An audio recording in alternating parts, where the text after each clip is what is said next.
and welcome to another episode of United Technologies presents Transforming Cities, Transforming India in partnership with CNBC TV18 and moneycontrol.com. Smart cities have been the buzzword for a while now.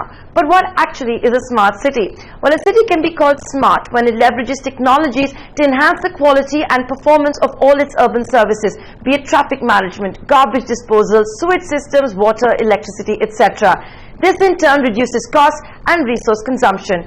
And you can't have smart cities without smart buildings. A building is considered smart or intelligent when IT resources are integrated to ensure energy costs are minimized. Today we will try to understand what exactly is a smart building. Can we convert normal buildings using retrofits? What are the cost implications and how much of planning and resources does one need to allocate?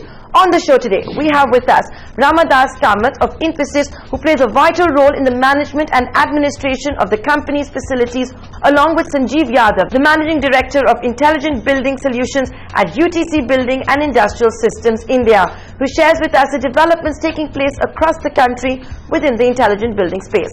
And last but not the least, Sanket Prasad, who is a veteran in the field and has been involved in the delivery of numerous eco-friendly landmark projects in India and elsewhere.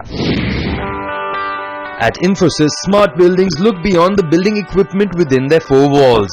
They are connected and responsive to the smart power grid, and they interact with building operators and occupants to empower them with new levels of visibility and actionable information on the go. Infosys voluntarily targets to achieve carbon neutrality by 2018 by meeting 100% of its electricity demands from in-house renewable energy. We have gone in for renewable energy in two ways. We have purchased renewable energy for our operations through the vendor who is into renewable energy, like wind operator, from whom we have purchased. Because of this wheeling banking available in the state, we could get the credit here. Second one is in-house, wherein we have today installed 2.7 megawatts capacity of solar panels over the rooftops, on the ground, etc. The strategy is that this year we will be installing approximately 57 megawatts of solar plants in-house for captive consumption.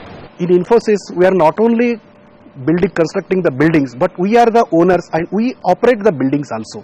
So we will see that whatever we have designed, how our design is going into a practical mode, and we will take feedback based on that, and again we see plan, do, check, act.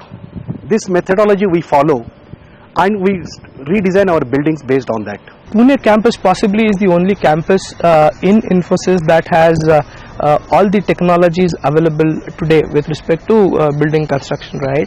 So you have the conventional air conditioning system that's there, in older buildings.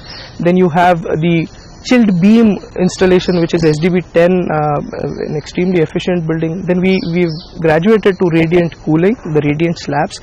Then we have radiant panels as well. And there's a state-of-art, fully developed by Infosys radiant baffles that we will be piloting in SDB11 on one of the floors. So this is the location where you have a whole range of technologies around HVAC being actually installed, monitored, and the results would then determine our way forward around how the strategy around HVAC goes for our newer construction buildings. We are having a building management system which measures and monitor the performance of the building. The performance is measured in terms of energy, in terms of water, and in terms of occupant comfort level. We have a dedicated IT infrastructure for infrastructure. Through this, the whole of the data collection and beaming happens, and dedicated servers are there to monitor this. So all the building management systems at Infosys connect back to the command center in Bangalore, where we have a team of specialists who look at data, day in and day out, and at one location, right, we are able to see all our 37 chiller plants in one go. And here in command center, we manage the entire operation based on the exception rules, because we can't see every other data which is flowing into that. So whenever exceptions are thrown, which is beyond the acceptable limits, or something is flagged off because there is defect, we notice that and we manage it. Hyderabad is a composite climate. So here we thought, let us go with one more cooling technology, which is called radiant cooling technology. We are having a building which is G plus 5-story building, and it is divided into two wings, two parts. Half part is conventional cooling system and half part is radiant cooling system. In radiant cooling, we are feeding a chilled water at 16 degrees centigrade through the pipes which are embedded in the slab itself, and the fresh air which is required as per the ASHRAE standard is fed through the dedicated outdoor air system. And we all know that the density of water is 1000 kg per cubic meter, whereas density of air is 1.25 kg per cubic meter.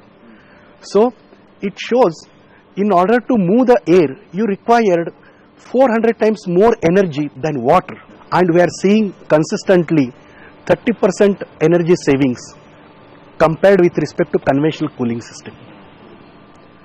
So the energy optimization is constant throughout the operation time without compromising on human comfort.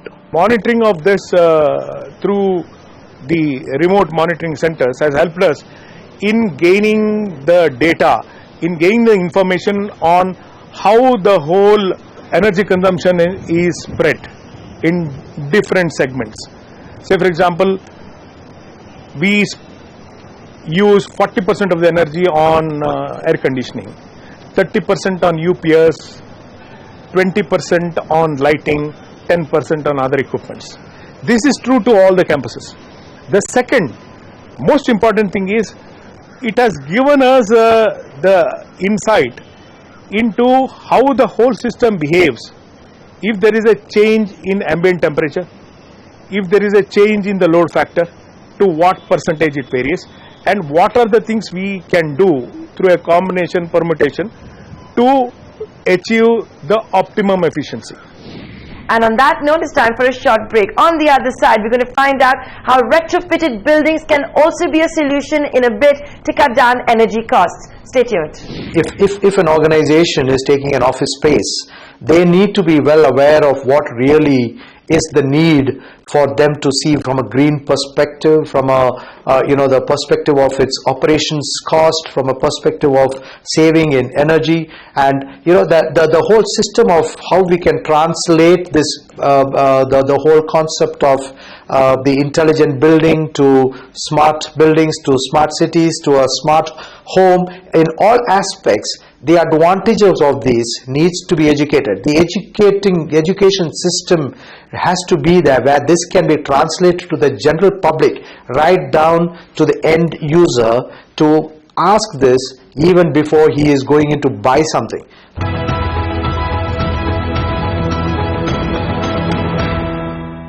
Welcome back to United Technologies presents Transforming Cities, Transforming India. In conversation today, we have the experts from Infosys who share how they keep their buildings eco-friendly and keep energy consumption in check. We juxtapose the current data with the past data. It is not a data per se. It is based on the occupancy level. It is based on the ambient temperature. It is based on other load factors. It is based on what are the other new retrofits we have used in the entire system. So only when we have the full data, then only we can say what is the additional benefit we got because of this, how the whole thing functions now. Most of our retrofits today across Infosys are, when we look at it from a cost perspective, are 21% lower than the standard retrofit cost. So that's a huge advantage for us. What we do is we establish a baseline and then we question every assumption. In the process, what we do is we do a lot of sub-metering, a very comprehensive metering strategy. So we have a floor-wise, wing-wise energy metering, we have a building-wise water metering, and these kind of the data that we get from these metering helps us to baseline and arrive at energy conservation measures that we essentially take to design our strategies around retrofits. While we design a building, we have considered the proper planning in terms of the architecture, inside out, also outside in the views, also daylighting the whole thing, designing the envelope properly so that there is no much heat gain in the whole thing. The way the systems are designed, we have designed it very optimum level. We have done simulations so that we reach a optimum design before we implement. We have integrated the design into the other parameters also. After that, we have selected the best of the system and best of the equipment which will go into the system.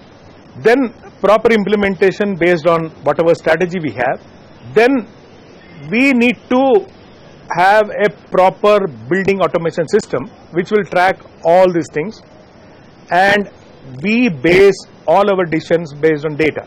So if we have to get the data, the BMS is a must. Sustainability forms the core of our business here at Infosys. In the year 2008, we took up voluntary goals, and these goals were being carbon neutral by 2018, reducing our electricity intensity by 50% by 2018, reducing our water intensity by 50% in 2018, and being 100% meeting our electricity demands by renewables 100%. We use both the garden waste, food waste together to generate biogas, which is used for cooking in our food courts. None of the wastes are sent out of the campus. So this is on biogas perspective. So we are having in the water also, we are having a low flow fixtures, and we are having our own STP which recycles the water. Insofar as the solar installations are concerned, with the best of the technology which is available, tracking mechanism on the ground, it will cost us approximately $1.2 million per megawatt. I'm not counting on REC sale. Our cost of production is 3 rupees, whereas today grid is costing around 6.5 rupees. Time for the short break here on Transforming Cities, Transforming India. On the other side of this break, United Technologies' Sanjeev Yadav rationalizes that CapEx should not be a major hurdle in the management of smart buildings. Stay tuned. The whole initiative of this whole smart cities and intelligent building, environmental friendly, all these concepts. There's a lot of talks and things happening, and I'm glad that it is taking some shape. But I think we really need to create a great sense of responsibility from both from the government and the private sector to come together, create some action groups which will be responsible. And I think all of us from the private sector have a moral responsibility to provide a service to see how we can bring about a great transformation to the whole thinking of the community and the people as a whole to bring about this change, because it has to be a change of attitude at every level to ensure that this becomes a reality sooner than later.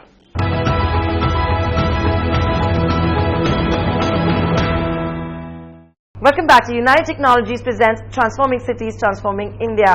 Now it's time for CNBC TV18 Sumit Lakhutia to be in conversation with UTC Building and Industrial Systems India's Sanjeev Yadav, who shares his views on how technology can be used to conserve energy and help minimize operating and maintenance costs. Hi Sanjeev, welcome to the show. So this episode is a special one where we're talking about intelligent buildings. But what does intelligent building mean in the India context? No, I think, Sumit, that's a great question. And if you actually look at it, what everybody has converged to is a definition which is reasonably simple. An intelligent building is a building where you use technology and processes to actually get the users of the building to be safer and more productive, and the owners of the building to actually be more operationally efficient. Right? So are there any chances of some kind of government regulation that is pro these intelligent buildings by way of, I mean, maybe some subsidies or maybe some long-term loans for builders, developers to, and give it a little more incentive to be implemented?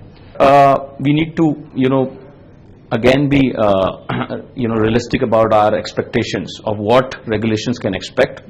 So while regulations and incentives will be catalyst, the prime drivers has to be the economic need around productivity, around costs, right? Yes. So that's something. So we'll have to have a good mix of regulations. I would say positive incentivization of the industry, but at the same time, business economic value being created by intelligent buildings. India is almost like a separate being, and the solutions that India needs are very different from what Europe needs. Sure. With UTC, you guys are a global company. You've got a lot of experience in international countries as well. But what kind of learnings are you bringing from those international countries to India, and how are you tweaking them to make them India specific? Could you shed some light on that? Our country is unique in terms of the need operating environment. At United Technologies, we are continuously pushing the envelope on technology, especially related to sustainability. So what we have done is not only come in the country with a product, but we are also looking at how do we optimize the productivity or efficiency of our equipment in context of the system, and then we have a special solutions teams which are actually looking at the overall efficiency and efficacy of the system. Right. We call it a Advantage Solutions team. So that's the next layer. You talked of intelligent buildings. The key element of intelligent building is, I would say, the building management system and the security systems. So while we are very strong with our products, what we've also done is we have brought in the best practices and the expertise by actually doing the system integration, right? So the business which I'm working with is actually a system integration business, which ensures that the products which are kind of global, world class, are then executed and are operationalized in a context that they're able to deliver efficiency. So Sanjeev, we are here at the ITC Gardenia in Bengaluru. They are a platinum LEED rated hotel. The ITC group also has a couple of other hotels that are LEED rated. But are you seeing a trend where companies go out and give their business to organizations like ITC or Infosys that are taking this extra effort to be green, to be eco-friendly? Are you seeing that awareness coming about? Sure, absolutely. And I'm sure these organizations are getting to benefit. It's interesting that a lot of our clients who are developers who have started asking for these sustainability and energy efficient kind of features in their building, because their end customers are looking for these. And again, what we need to realize is some of this is certainly for sustainability and making sure that our tomorrow is greener and better. But what is the hurdle that you still see that companies face to accept, to incorporate more of these intelligent building management systems? A lot of our clients are opting for high quality technology, world class technology which is available in India. But when it gets into a building, at times it doesn't deliver the results which it was desired for, right? The efficiency may be impaired because either the internal building conditions or because of the other equipments which go into the subsystem. And to do that, because of the drop of the efficiency, there are times when you don't get the desired result.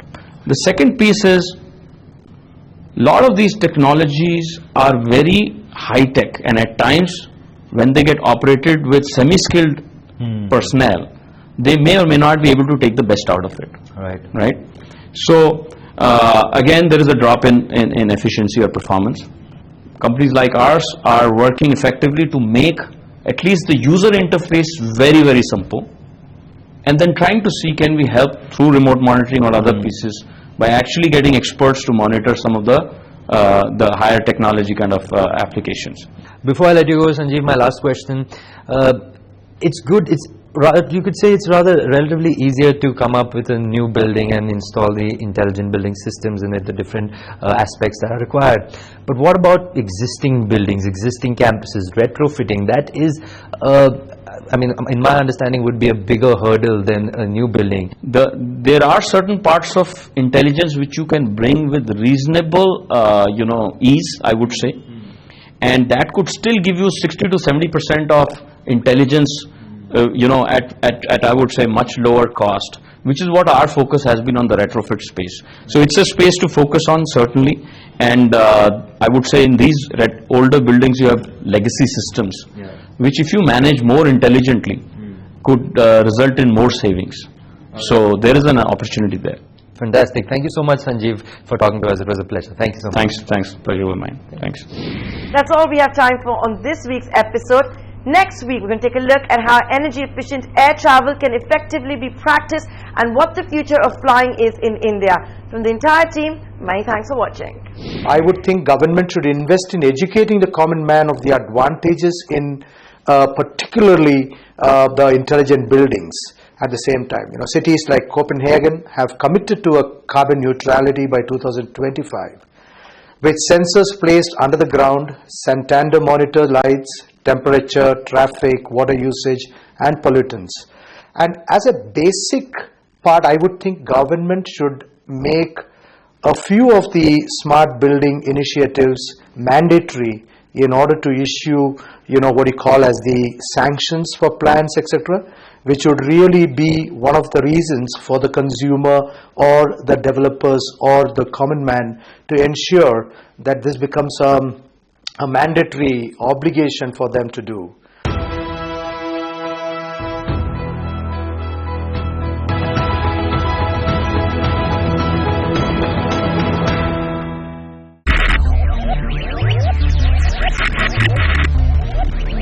Focus, ideate, innovate, enable.